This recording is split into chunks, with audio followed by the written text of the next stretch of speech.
I think Elon Musk is the most accomplished human being alive. Say something like that these days in the United States and you're immediately pushed into a political corner. Same holds true if you think he's the spawn of Satan. What's indisputable is that this man is a double-edged sword for Tesla shareholders, and he's threatening to ruin his entire empire by jumping into American politics. Or is he? Today we'll show you how to cut through the hype and hysterics to try and understand just how Elon Musk might be damaging his most important company, Tesla. I'm going to give you 3 critically important metrics to watch to try and understand if Musk is damaging the Tesla brand. So I've spent most of my life outside the United States. Over the past 7 years, I've been traveling through and living in more than 60 countries. While people outside the U.S. have some interest in our politics, they really don't take it very seriously. But if you live in the U.S., people take politics really seriously. Here at Nanalyze, everyone's welcome. And when there's a divisive topic, we try and look for things that everyone can agree upon. Now, everyone should be able to agree upon this. No CEO should ever start getting into politics. Unfortunately, Musk has, and there's no turning back. And we've been researching disruptive tech and following Musk for a very long time now. We used to have this running joke about his hair, and we used to make fun of all the fanboys over at Futurism who wouldn't stop worshiping him. But that's all changed now. The media completely flipped-flopped their opinion of Musk as soon as he started showing allegiance to a particular political party. Consequently, it's been very tough to get objective news on how Musk might be impacting Tesla. The sky is always falling, but it doesn't have any real impact on Tesla shareholders. So I've always had some huge concerns about Tesla, and lately I've been traveling through countries where coups are quite common, and I really love this quip. If you come for the king, you better not miss. If the right party didn't win, Musk was going to be royally screwed, and he knew it. And we saw this, of course, reflected in the company's valuation when you had the current administration win the election. Now, because of a bold political gambit, Musk now has influence over government spending and can make things work in his favor. He's also really pissing off half his customer base, and he's making even more enemies as he swings the Doge axe. Now, for non-Americans, here's a quick introduction to the Department of Governmental Efficiency, or DOGE. So U.S. debt has been rising for a long time now, regardless of who's in charge. And to start with, the average American has $103,000 in consumer debt. That's just simply remarkable. The federal government has debt that amounts to over $36 trillion. So that's 7 times their revenues and about 125% of U.S. annual GDP. So that's another $106,000 per person. So the land of the free and the home of the indebted ought to think about, at a minimum, trying to keep debt from expanding anymore. And where you could probably look at, aside from raising more taxes, is looking at how this money's being spent. I like this report here from the Congressional Research Service from late last year. Agencies reported nearly $1 trillion in improper payments in the 4 years following the pandemic. Now, improper payments are those that should not have been made or that were made for the wrong amount. So let's guess here. If a payment was made for an amount that was less than it should have been, do you think people are going to complain? Yes. If it's the other way around, no. Should somebody be looking at this? Yes. Should it be Musk? Well, why not let shareholders vote on that? Now, unfortunately, they haven't been able to do that, and Musk is just charging ahead. Now, when you're trying to fix the world's largest economy, is that going to take away from your ability to run Tesla? Absolutely. Now, for those who say when you praise Elon Musk, well, Elon doesn't actually do anything his employees do. Okay, we're sorted then. Nothing more to talk about. The reality is that Musk has had lots of irons in the fire for as long as I can recall. They all detract from Tesla, and now he's taken on his biggest project of all. From perfume to flamethrowers to Diablo to memes, the man is perpetually distracted. So let's assume going forward that Musk is just a showman and that Tesla runs itself. What we're primarily concerned with is looking at brand damage. Now, we have no dog in the Tesla race. That means you're going to get an objective look at the story. If you're a Tesla shareholder, you're pretty much stuck with this CEO. He does what he wants, go f yourself, all that. So be willing to leave your political party at the door and have an objective conversation about your investment. What are key financial metrics we may want to watch for signs that Musk's antics are damaging the brand? So you have to be careful about polls, and Americans don't have a very good track record at all of accuracy when it comes to polling political matters. Tesla cars remind me of mega hat surveys run by the New York Times, just don't mean very much. However, multiple polling numbers tell us that Tesla owners are, and I'm going to use animals here instead of naming the political party, so this goes softer on everyone from the states, half of our audience. 39% are donkeys, 30% are elephants, and 31% are independent. So Musk is mainly making the donkeys mad right now, but does his popularity shift? So the elephants are getting more excited about Musk. Of course, he's embracing their political party. Does that net to a break even in impact, since the political parties in the United States are split right down the middle, and either side sometimes refuses to acknowledge that, but it really is split right down the middle. Is there a good way then that we can measure donkey dislike for Musk, considering that's who he's pissing off? Well, it turns out there is. So California is a donkey bastion that buys more Tesla vehicles than any other state in the United States by far. You can see the table here that shows just how many Teslas were registered in 2021 and 2022. These ratios probably don't change much over time, or do they, right? Because Musk is pissing off the donkeys, so we'd expect to see sales of Teslas in California fall. And indeed they are. So new Teslas sold in California in 2024 declined 11.6%. That's fairly notable. But when you look at this table, it's just remarkable how much market share Tesla has. So it actually fell from 60% to 52.5%. That's a 7.6% drop. Their closest competitor, Hyundai, grew their market share from 4.4% to 5.9%.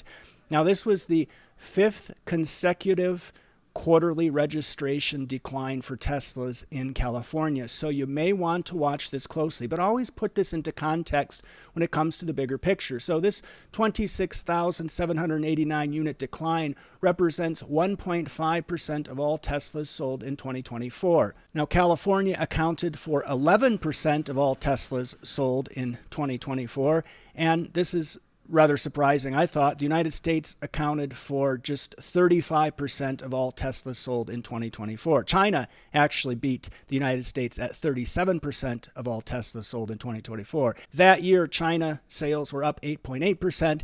USA sales down 5.6%. So here's the net effect when it comes to revenues. You can see they largely flatlined in 2024, so that growth has stalled. Tesla will blame this on their retooling of their manufacturing platform. That may be the case. They expect growth to resume this year. We'll see. Tesla sold 1.789 million vehicles worldwide in 2024, which is a 1.1% decrease from 2023. This was their first annual sales decline in over a decade. When we look at sales, we need to categorize those into buckets according to whether they're automotive or energy generation and storage. And in the 10K or 10Q, you'll see this breakdown here.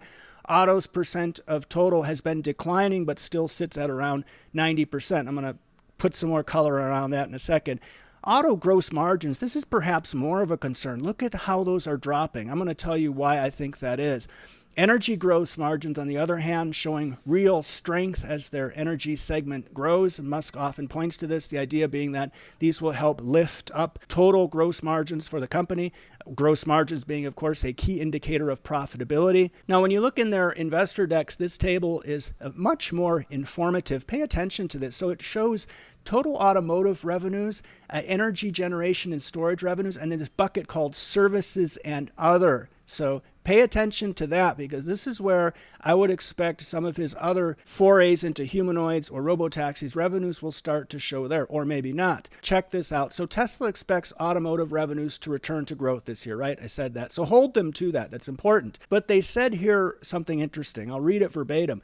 The rate of growth will depend on a variety of factors, including the rate of acceleration of our autonomy efforts, production ramp at our factories, and the broader macroeconomic environment, of course, macroeconomic headwinds. But look at that when they refer to the rate of acceleration of autonomy. Is that saying that developing autonomy further will result in more car sales, or is he going to start taking the robotaxi revenues and dumping them into the automotive revenues bucket? I certainly hope not, because that's going to make it a little more difficult to see how growth of auto is coming from that segment, say the sales of auto versus autonomy services that he's providing via robo-taxis. Robo-taxis ideally should appear in other until they graduate into their own segment, so then we can start gauging profitability for running a robo-taxi operation. So look forward into 2025 for Tesla. I thought they made some interesting comments. They talked about starting to build some more affordable models. That's very important because they're seeing a lot of pricing pressure from BYD in China, which has really brought the price of their vehicles down, and they're very competitive in terms of quality as well. Even Musk has agreed that China presents the biggest threat to his company globally. So Tesla says they're going to start producing cheaper vehicles in the first half of 2025. Fine. But this statement here says these vehicles will utilize aspects of the next generation platform. Remember, we heard so much about that? Well, the word aspects here is a bit concerning. He says aspects of our current platforms, and the net effect there, he says, is less cost reduction than previously expected. Boy, that's not really good. And that's so that they can operate in a more CapEx efficient manner during uncertain times. Well, fair enough, but perhaps this next generation platform isn't going to show as many benefits as we had hoped for. But he talks about more than 60% growth over 2024 production before they need to invest in new manufacturing lines. So let's assume they can produce as many Teslas as they can sell, right? They talk about the robo-taxi product, of course, is scheduled for volume production starting in 2026, so next year. So ground truth, of course, is going to be that Tesla can sell all the vehicles that they produce. So we assume they'll continue executing on the operations side as much as they're able to with this new production platform. But what if they build vehicles and nobody wants to buy them? That's the real concern here, right? With Musk potentially damaging the Tesla brand. That's what everybody's talking about. That's where we can monitor production versus delivery numbers. They put out these monthly statements about production and delivery. We've simply taken them here and plotted them in a chart. You can see the table which contains the underlying data. The idea being that if you produce more than you sell, then you have a inventory glut, or if you sell more than you produce, then there's a gap there and you're taking up inventory. So I also summed the total over the past 2 years, a net inventory, a positive net inventory of 21,621 vehicles. So I like this from some LLM somewhere. It says these numbers help investors gauge Tesla's execution of its growth strategy, production scalability, and key market acceptance of its products. So you want to pay attention to the gap here and plot that over time. You get this metric every month, so you can keep an eye on that. It's important. Now, when it comes to the Americans, I think where most of the brand damage will be done, where people care the most about American politics naturally, we can monitor USA as a percentage of Tesla's total revenues. Here you can see it stays roughly the same at around 50%. The problem, of course, is that if it starts to go down, that might be bad, but we actually want to see it go down because we want to see Tesla's reliance on a single country be reduced. So what Tesla does today is they're a car company. So 79% of revenues came from selling cars last year. That's when we utilized the table breakdown in their financials, not the 10K. Now, they're valued much higher than a car company because of future growth stories like humanoids and robo-taxis. Now, SpaceX is not Tesla. Those are two different companies, so be careful there.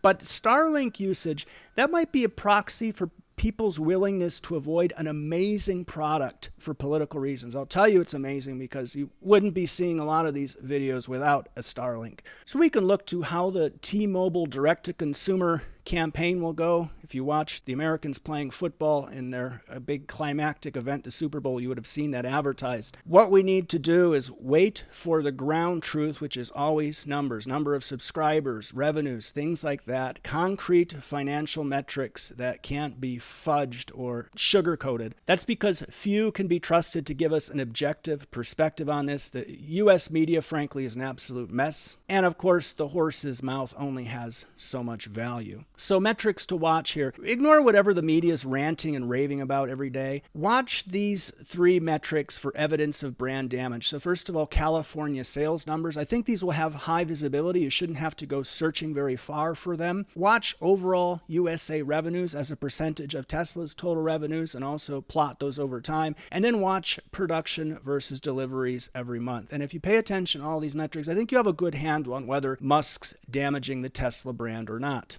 Now, should robo-taxi revenues start coming online, or humanoid revenues, these additional segments are going to make this all tougher to analyze, unless, of course, they start providing segment by geography. That would be very useful. For example, 48% of their power generation revenues are said to be from the United States. So that seems to stick with the United States revenues in total, right? Keep an eye on what China does here. What I don't see people talking about is that they can easily mess with Musk now that they know he's so closely aligned with the current administration. So they know if they're pissed off at Trump, then they can take it out on Musk, right? And he's pretty close there in China in terms of production and selling his cars to Chinese people. Wouldn't take very much to piss off the Chinese and to create some problems there. Watch Tesla's gross margins very closely. I wonder what they look like in China. And as for the robo-taxi humanoid growth stories, these aren't real until you have revenue segmentations. Other, of course, maybe is a proxy for them, but when you have revenue segmentations, you should start to be able to see how profitable and how fast these segments are actually growing. When it comes to these coming growth stories, they're saying autonomous taxis to start operating in Austin. Well, maybe you have a Tesla hauling the elephants in certain states and Waymo hauling the donkeys. I don't know how long until this becomes a revenue line item for the company. Then we can get a window into profitability. Humanoids are supposed to be coming soon. How much are these going to be sold for? At what sort of margins? We don't know. We need to stick with what we know. Musk's biggest risk might be in trying to keep China growing. In Q4, COGS per vehicle at Tesla reached their lowest level ever at $35,000, driven largely, he said, by raw material cost improvements. BYD is aggressively competing on price, and we may see this reflected in Tesla's gross margin. So even though they're driving down COGS, as you can see here, consistently over time, it's not resulting in expanding gross margins. They're contracting. It's because Musk is afraid that he's going to have to continue squeezing that gross margin, and the only way to improve that would be to lower costs, which is what they're actively doing. So I'm going to go ahead and leave you with a real interesting piece about SpaceX, one of Musk's, I think, astounding companies. Starlink now accounts for over half of all SpaceX revenues. They're doing some very exciting things. If you want to invest in SpaceX, you're going to have to watch this video. Thanks so much for taking the time to watch this today.